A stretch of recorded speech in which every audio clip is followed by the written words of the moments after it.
J'ai invité mon éditrice Maria pour son premier road trip à moto. Quand elle est arrivée sur une Indian Scoot Bobber de 2019, je me suis demandé si elle n'avait pas fait une grosse erreur. Avec 800 km de routes secondaires et certains des virages les plus dangereux d'Amérique, j'espérais simplement qu'elle ne regretterait pas son choix de venir. Ce cruiser élégant et stylé attirait vraiment l'œil, mais était-il capable de supporter le tout premier road trip d'une motarde relativement débutante à travers plusieurs États?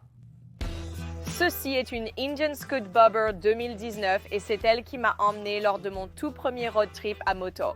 Si vous voulez en savoir plus et connaître mon avis de motarde débutante, restez avec moi.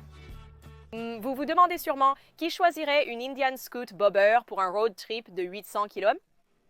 Ce n'est pas une moto réputée pour son confort lors des longs trajets.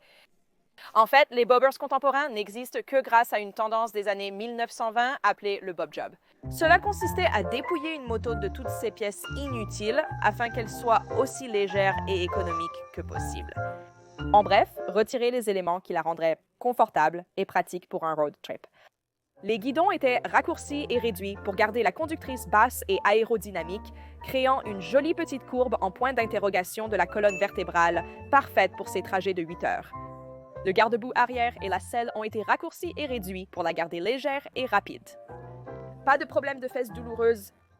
Mais quoi qu'il en soit, j'ai choisi une Bobber 2019 pour mon tout premier road trip et je suis là pour vous dire pourquoi, ce que j'en ai pensé, comment elle s'est comportée dans les virages et pourquoi cela a peut-être été ma plus grosse erreur à moto jusqu'à présent. Quand Doodle m'a contacté et m'a demandé de l'accompagner pour un road trip au Triangle du Diable, j'étais assez nerveuse et encore plus à l'idée de partir en voyage sur une moto que je n'avais jamais conduite auparavant. Avant d'entrer dans les détails et les spécifications de la moto, voici ma première impression de l'Indian Scoot Bobber, peu de temps après avoir terminé le road trip de 500 miles aller-retour jusqu'au Triangle du Diable. Donc, quand je cherchais une moto à louer sur ReaderShare pour mon premier road trip, j'étais très pointilleuse parce que je n'ai pas conduit beaucoup de motos. Ma moto est une MT-7 de 2019. Cette chaise était très confortable, avec une hauteur de 26 pouces. Pesant environ 250 kg, c'est une moto-cruiser de taille moyenne. En tant que grande fille, je savais que je pourrais poser les pieds à plat et la manœuvrer facilement. Être assise sur cette moto, la manœuvrer, entrer et sortir des places de parking était tellement facile. Je me sentais vraiment en confiance avec elle et ce, à plusieurs niveaux. Confiance dans le fait que je pouvais la déplacer quand j'en avais besoin, mais aussi confiance dans le fait que cette moto allait me sortir de situations si nécessaires en tant que conductrice plutôt prudente, peut-être un peu nerveuse.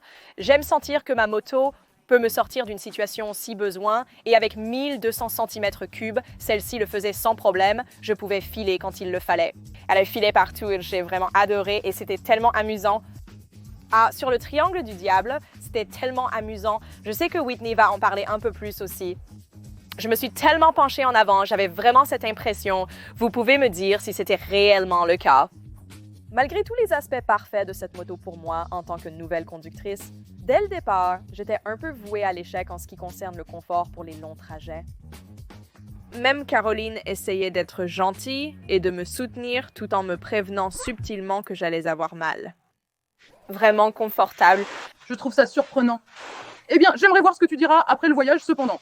Mais dans ma tête, c'est un bobber, une petite moto américaine mignonne qui, selon Internet, est parfaite pour moi parce que je suis une fille ou quelque chose comme ça. Alors, regardons quelques-unes des caractéristiques et voyons pourquoi cette moto d'origine n'était probablement pas mon choix le plus intelligent. L'Indian Scoot Bobber est le frère raccourci de la Scoot. Elle est proposée avec des peintures vintage épurées, un guidon plus plat et un tiers de débattement de suspension arrière en moins. Le moteur est un V-twin refroidi par liquide de 69 pouces cubes, délivrant, selon le banc d'essai de Cycle World, 82 chevaux à la roue arrière, avec un couple maximal atteint à 3300 tours par minute. Ces caractéristiques en font une moto parfaite pour les balades en ville, pas forcément pour les longs trajets. L'Indian Scoot Bobber 2019 était disponible avec des freins anti-blocage en 4 coloris, Thunder Black Smoke, White Smoke ou Bronze Smoke, ou pour 800 de moins, sans système anti-blocage, en Thunder Black. La Bobber, plus compacte que la plupart des cruisers standards, offre une ergonomie mieux adaptée aux conducteurs de moins d'1,80 m. Mesurant 1,75 m avec une entrejambe de 84 cm, je me sentais un peu repliée avec le guidon ajouté par la propriétaire, comme mentionné précédemment. D'ailleurs, en parlant de modifications, le propriétaire de cette Scout Bobber en a fait pas mal, et toutes ont vraiment amélioré le confort et la praticité de cette moto pour un long trajet. Si vous envisagez d'acheter cette moto, prenez des notes et faites ces modifications vous-même. Brian avait remplacé la suspension avant par une suspension avant haute performance Legend Axio et la suspension arrière par des amortisseurs Indian réglables Fox. C'était sans doute ma modification favorite et la plus notable sur la moto. Très confortable à conduire, seul le siège Indian Scoot et les mini repose-pieds Joker Machine Indian étaient plus agréables. Il avait ajouté une rehausse de guidon Wunderkunde sur mesure de 30 mm. Personnellement, je remplacerais carrément tout le guidon par quelque chose d'encore plus haut et plus reculé. Il a ajouté un phare à LED Indian et a remplacé ses silencieux par des Vance et Heinz PCX ronds de 3 pouces à double sortie inclinée, ainsi qu'une chicane silencieuse. Et je dois dire que la moto avait un son incroyable. Pourquoi tu fais tout ce bruit en accélérant?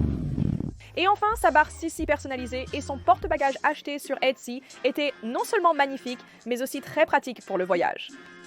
Finalement, grâce aux modifications ingénieuses de Brian, cette Indian était plutôt confortable sur la route. Oui, j'ai ressenti de la douleur par moments, plus que Caroline sur la Suzuki Boulevard. Mais comparé à la grosse moto de Whitney ou même à ma propre MT-07, je m'en sortais très bien. Et une fois qu'on est arrivé dans les virages, oh là là, qu'est-ce qu'on s'est amusé avec! Au début, dans les virages, avoir ce centre de gravité te fait te sentir beaucoup plus stable et beaucoup plus équilibré. C'est pour ça que c'était aussi confortable. Oui, c'est très intuitif. Tu bouges un peu et elle te suit tout de suite. Elle est super belle. J'ai l'impression que tu as reçu beaucoup de compliments sur ta moto. C'est vrai. Je pense que tu as reçu le moins de compliments. Je sais pas, il y a un gars qui a dit Tu as su beaucoup d'attention. J'ai eu des réactions du type « Qu'est-ce qu'elle fait ?» Mais toi, c'était plutôt « Waouh, regarde ça !»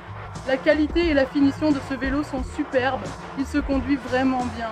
Je ne sais pas ce que ça donne avec le vent sur un long trajet, mais vraiment, j'ai adoré. Je pense que c'est une super moto pour les routes sinueuses et pour aller au travail. Et elle est tellement jolie.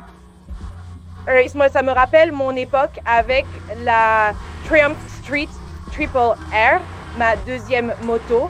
Je faisais surtout des trajets quotidiens et parfois un petit voyage le week-end, principalement sur des routes de montagne sinueuses, parfaites pour cette moto. Mais pour un long voyage, c'est plus difficile. Avec quelques modifications, peut-être qu'on pourrait la rendre plus adaptée, ce qui vaudrait le coup, vu sa beauté. Si tu as du style, est-ce que tu la louerais de nouveau? Je la louerais de nouveau, pas pour un road trip, mais pour absolument tout le reste. C'est vraiment une moto super amusante à conduire. Donc oui, je la recommanderais sans hésiter, peu importe ton expérience de conduite. C'est une moto vraiment fun qui, selon moi, peut s'adapter à tous les niveaux.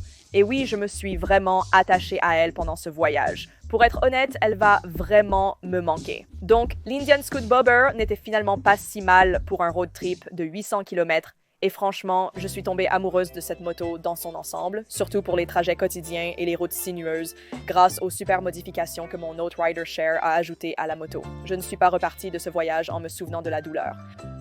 Je suis repartie en me souvenant de la sensation de liberté que j'ai ressentie, de pouvoir simplement attacher un sac à dos à l'arrière d'une moto qui a vraiment de la gueule et un super son et juste rouler. Je me souviens à quel point ces virages étaient amusants, à quel point je faisais corps avec une moto incroyablement intuitive, vive et tout simplement fun. Donc, l'erreur n'était pas forcément d'avoir emmené l'Indian Scoot Bobber en road trip. L'erreur, c'est que j'ai pris le risque de faire quelque chose qui me faisait peur grâce à une moto vraiment fiable qui m'a donné la confiance de le faire. Et maintenant, je suis complètement accro. Si vous aimez ces cruisers accessibles autant que nous, vous devriez absolument regarder la dernière critique de Doodle sur la Kawasaki Eliminator pour voir si, selon elle, elle surpasse la Honda Rebel en tant que meilleur cruiser léger du marché.